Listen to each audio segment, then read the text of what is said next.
Alors en effet, je m'appelle Simon Maigret, chargé de communication sponsoring sportif chez Société Générale.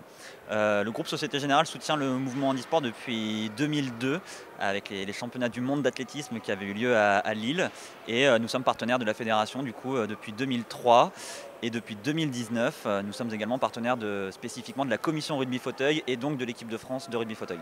Ça a vraiment du sens parce qu'au-delà d'être partenaire du mouvement handisport, le groupe Société Générale est partenaire de tous les rugby.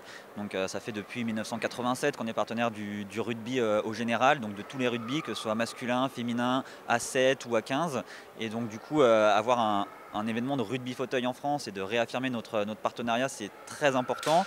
D'autant plus que, comme vous venez de le dire, le rugby fauteuil va être à l'honneur et le rugby même globalement en France sur les prochaines années. L'an prochain avec la Coupe du Monde de rugby valide sur laquelle nous sommes partenaires majeurs et pendant laquelle également il va y avoir une compétition de rugby fauteuil et en 2024 sur les Jeux. Donc cette discipline a de très beaux jours devant elle. Ça fait plaisir après 2 ans, oui, en effet, de contexte sanitaire compliqué qui nous ont éloignés des terrains.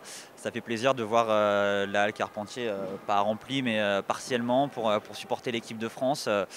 C'est de bon augure pour la suite. Les Bleus ont fait un bon match et c'est vraiment une discipline qui mérite à être beaucoup plus connue. Donc c'est très très bien. Ouais. C'est ça, aujourd'hui on a 6 ambassadeurs handisport, donc sur plusieurs disciplines. On va parler du rugby fauteuil spécifiquement, donc on a Jonathan Everna qu'on soutient depuis 2017, donc voilà.